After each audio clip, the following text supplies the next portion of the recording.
who was Chris Reeve. Just the sweetest, brightest, nicest young kid that ever came into my life.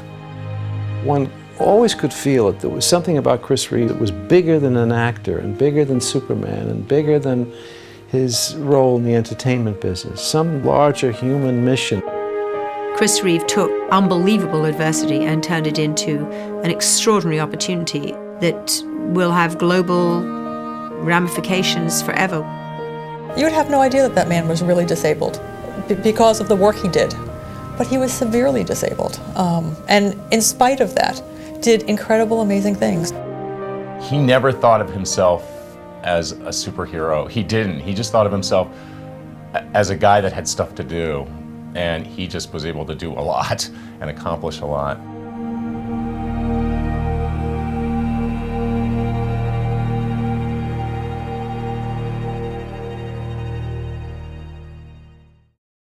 Chris was incredibly adventurous. His whole life was about, boats and planes and sailing and soccer and all that kind of sort of amazing athletic stuff. And we played tennis, and of course playing tennis with him was a little scary because he was so tall and his serve was like, a bullet. When we started filming Somewhere in Time, and I came out to Mackinac Island, and Chris was there. We had dinner every day. We became like really close. We just shared everything. He taught me how to sail. He taught me how to fly an airplane. He swore to me he wouldn't fly while we were shooting because I said, anything happens to you. And one day I met this girl at a dinner party and she said, I met your actor, Superman. I said, oh, really? Where? She said, we met and he took me away for the weekend. We flew up to Scotland in a little single engine airplane, and we got into a storm and he was losing fuel, and he had to set down. We landed in this abandoned airport. This girl goes on with the story. My heart's going a mile a minute. She said, and we were there, and there was nobody. We found an old bicycle, and we stole the bicycle, and we rode into town where we found this bus, and we took this bus to a railroad station, and then we got the train back to London so that he could shoot with you the next day. Or the next one, I said, oh, thanks. And he had promised me he wouldn't. So the next day I was coming to say, hey, how you doing, kid? He said, good. I said, how was your weekend? He said, oh, fine. I said, what'd you do? He said, oh, nothing. He said, I said, you didn't fly up to Scotland and lose your gas and he's turning and have to land and get a bicycle and steal that and take a bus and take the train and to get here. He looked at me, all of the above. Chris seemed like he always did live his life as if who knew what was going to happen tomorrow. And so he was very aggressive and he wanted to get the most enjoyment out of life. He was a great pilot, a great sailor, a great pianist. And Chris never did anything by half. If he was going to try something, he would study, and become the best at it. The thing I remember most about him as a student in Juilliard was that he was serious. He was there to learn acting. And I never knew anyone as beautiful who was less egotistical about that part of his life. I saw Christopher in a play of Katharine Hepburn's, and I always would see a lot of her in New York through the years. She would have me to tea and dinner. So when I said to her, do you know that Christopher Reeve was in West Side Waltz with you, is going to be Superman? She said, no. She said, how is that beanpole? How is that beanpole ever going to be Superman? Well, that beanpole, I guess, started lifting a lot of weights.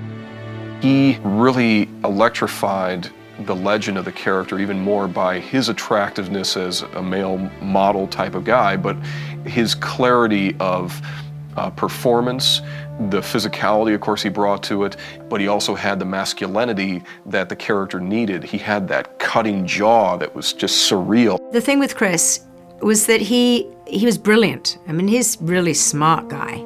And I think, if anything, he would intellectualize about things. So he'd write copious notes about how he would play the scene, what his character's backstory had been, how his character related to this moment.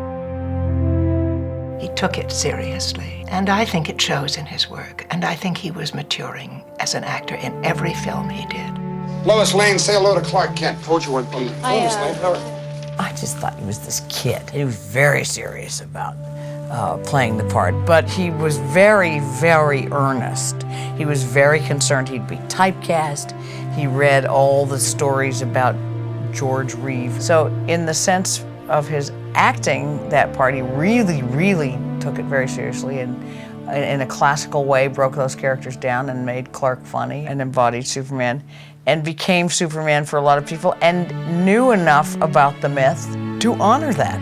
There's a scene in Superman, which is a tricky scene, but when we shot it, it was in two separate pieces. Good night. And it's where Christopher Reeve, as Superman, leaves Margot Kidder having just taken her on a flight of fantasy, where she does nothing but melt and fall desperately in love, and he flies away, and in 18 seconds later, there's a knock on her door without a cut. Lois? Lois? Anybody home? Hello? Lois? And she goes to the door, and it's Clark Kent. And she looks right at him.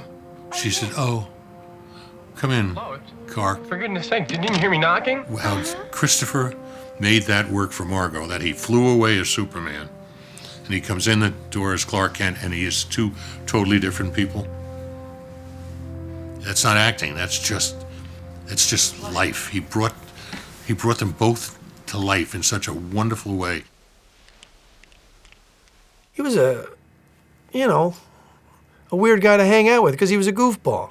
But when it came to the work, he was all business. I mean, he was all business. And that probably from the stage or wherever, his background was all that stage. I remember just out of California, it was just like we were up on the wires, and I'm kind of rambling on like I am now, and he just said, "Hey, can you just talk like Jimmy Olsen?" I was like, wow. And he had this challenge inside of himself all the time. How do I not give away the secret that I'm Clark Kent? How do I not tell this woman, wow, I'm impassioned by you also. Yeah, I'd love to take you in my arms. I mean, all these wonderful little things that were in Chris's head all the time. We would talk about them. So he was playing this quite multi-dimensional. Just the beginning of the film, I don't know how old he was, but he was like a kid. He seemed to me, he was in early 20s maybe when he did this, and he was a lot younger than I or Dick Donner and others working on it. And every one of us had a sense always of some very important future that this young man was going to have. In every film, he developed into a better film actor. And I never thought he was, quote, theatrical on film. I can't think of a movie I saw him in when I didn't believe him. And to me, that's the greatest compliment. Chris's legacy is not only the variety of characters that he fortunately was able to play, but that he always cared so much about humanity. I think he even cared before this tragic incident. He was riding a horse. I believe he was about to jump, and the horse stopped. But as gravity has it, and physics has it, he went flying forward and fell on his head. Broke his neck at the C1-2 level. He was paralyzed at that point and was ventilator dependent forever. Here was Chris, this 6'4" giant guy, and then there he was in the chair with the ventilator, but you know what? Those eyes never changed. And that's what I sort of connected on, and very quickly we established a relationship that was just really based on a lot of trust. The first couple of months, even the first 6 months, were more about learning to live with that kind of a severe disability. Dana always said it was like entering another universe, and it was scary. Everything was scary. There's a quote in his book and a story, I think, that he recollects about being in the hospital and his wife Dana being with him, and they having a discussion about should I go on or not. And she looked at him and said, "You know what? You're still you. And as long as you're you, I'm here with you, and I'm in here for the long haul, and we can do this together." And I think for him that was a turning point. One of his books was called Still Me. That came from that quote that Dana said. For someone with whose life had been so changed, it was astounding to see when he could get down, but it would last such a short time, and he was able to get himself out of it. Now, there's no question that Dana and his children were one of the reasons that he was able to pull himself out. Dana was just his rock, and she was always optimistic. The first time we got him home was around Thanksgiving of '95, And so, yeah, I mean, there was this feeling that, oh my gosh, you know, Chris has probably become the most famous disabled person in the world, but we were just sort of learning how to navigate the waters in the beginning. After the accident, he would have long conversations with me. It wouldn't be a 10-minute conversation, it would be like a 2 to 3 hour conversation, and we would just cover everything about life. And so I think what happened is he had a lot of time to think. And because it was so hard for him to speak because of the ventilator, he would really choose his words, and they would be very meaningful words. And we would talk about how he was paralyzed physically, but not mentally. You know, his mind, his spirit, his ideas, his ability to communicate. He said these people would come to him with their problems. And so after a while he said, you know, this is who I am. I'm a different person now. I am receiving other people's problems. I process them. I am their listener. And so he became a man who was incredibly giving. The terribleness of the accident and the wonderfulness of his recovery gave him a place in his life he never expected to have, which was as a spokesman, as a person who could do good in the world. Chris started the foundation shortly after he was injured, just because people were sending him checks, I think, you know, to try and help for the cause. And so they set up a not-for-profit organization, figuring that when he got himself home and together, they'd figure out what to do. One thing he knew he didn't want to do, he didn't want to build buildings, and he didn't want to build buildings with his name on them. All he wanted to do was find the best research out there. I mean, I was with him when he'd call scientists up and said, I saw your report, you didn't do what you said you were going to do. How come the science isn't going forward? What is stopping you? What is in the way? I think the overriding thing for Chris was that he wanted to walk again. He wanted his life back, particularly in the beginning. And that was a challenge for us as the foundation because, you know, there was this whole group of the disability community that wanted Chris to be their Uber advocate. He upset a lot of people in chairs, a lot of disabled people, because, you know, they didn't want him to go out there and say, wait a minute, I'm not satisfied living in a chair. I want to walk again. I am going to walk again. I'm going to find a way to walk again. You know, so he really pissed off a lot of people in his own community by doing that. I remember the first time that we went on a speaking engagement, I think it was like Chicago, and one of the organizers came in and said, there's protesters outside. I was like, protesters? What are they who are they protesting? They're like, they're protesting Chris. And lo and behold, there were people in wheelchairs with placards that said, you know, Christopher Reeve believes in cure him or kill him. And Chris and I sort of realized that we did need to put a face on both of those movements, the cure movement and the disability rights movement. He was very involved in Washington. He was involved in asking people for gifts, for donations. It's hard to say no to that man. So he was very helpful from a fundraising standpoint. So he was involved in every aspect, and he can talk about that science better than the scientists could. He totally understood what was happening in the test tube and in the petri dish, all the way up until things might be implanted into human beings. He understood all of that and made it his job to do that. He really took everything he had and lived his life through his brains, which he had. He was so incredibly smart, through his talent that he had, that he could express through his acting and directing, and through his advocacy work. He had this whole other part of him that needed to be nurtured, and that was his artistic life. He was working on this film, directing for HBO. He had plans for writing a book with Random House, which he did, and he was being thought of to be in Rear Window for ABC. And all this was sort of happening at the same time that we were doing all of this foundation work. Hey, Mark. Hey, Mark. Having Christopher Reeve in Smallville was obviously a highlight. Chris Reeve is a really great actor. He's a great actor. I mean, he had huge speeches in that. He did in one take. Greater the risk that you'll expose your secret not only to the Luthers, but to the entire world. I mean, it was just fantastic and just gave a really good performance. This kind of thing is something that I'm delighted to sandwich in around all the political work that I'm doing and all the advocacy work, fundraising work, health maintenance, all the things that preoccupy my life mostly. But to get a chance, to act, direct, it makes me feel that I'm not separated from my life before the injury, that there still is a continuity to it, and that really brings me a lot of pleasure.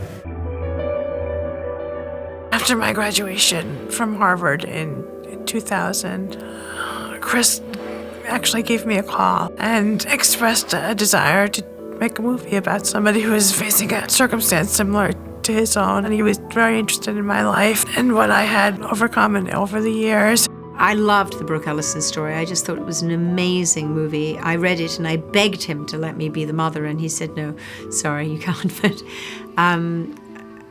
she was just incredibly inspiring, and I think it was wonderful, that Chris made that movie, and it was just beautifully acted too. He was an artist in what he was doing and was so dedicated and so passionate, working incredible hours every day in ways that I think were really awe-inspiring to not only the crew, but to myself and to my family. I really think the great legacy with Chris is that one person can make a difference. And so many people think problems are just too big and there's too much and I can't do it. And that was the message he would pound into people every time he talked to them and every time he talked to groups. One person can make a difference, and it's really true. He discovered an enormous strength, ability, and necessity. He said, I'm just so privileged. My wife stayed with me, I have beautiful children, and I have discovered that I can still direct and act and public speak and make a difference from a chair. And I couldn't do this if I wasn't famous. So he was just incredibly grateful for what he was able to do. I kind of came to the conclusion that Chris ended up being a teacher. He was dealt with the accident, and instead of wheeling away, he wheeled towards the podium. And that's kind of who Chris was. When it came to the work and when it came to the cause, he's the guy you want on your team. I felt like a big sister looking at this kid, to looking up to him. That was my experience of Christopher, and really being amazed at his funeral, at his memorial, looking at this span of a life. And that's what matters in the end, what you do in the whole span of things. And his arc is pretty damn impressive. Chris made people realize, you know what, I'm not any different than you are. And that was the big message he would give to the disabled. Go to restaurants, go to the movies, be out there, be in their faces. You'll make a difference, and he did. He strengthened that bond between those who'd face a physical disability and those who don't. He made it much more human, and I'm thankful for that. Wonderful acting does good in the world, but what Christopher Reeve did after that terrible accident was so much more than anything he was prepared to do in a career. And however sad I might feel that he didn't live longer, I think he used his life so beautifully, always, but most beautifully at the end.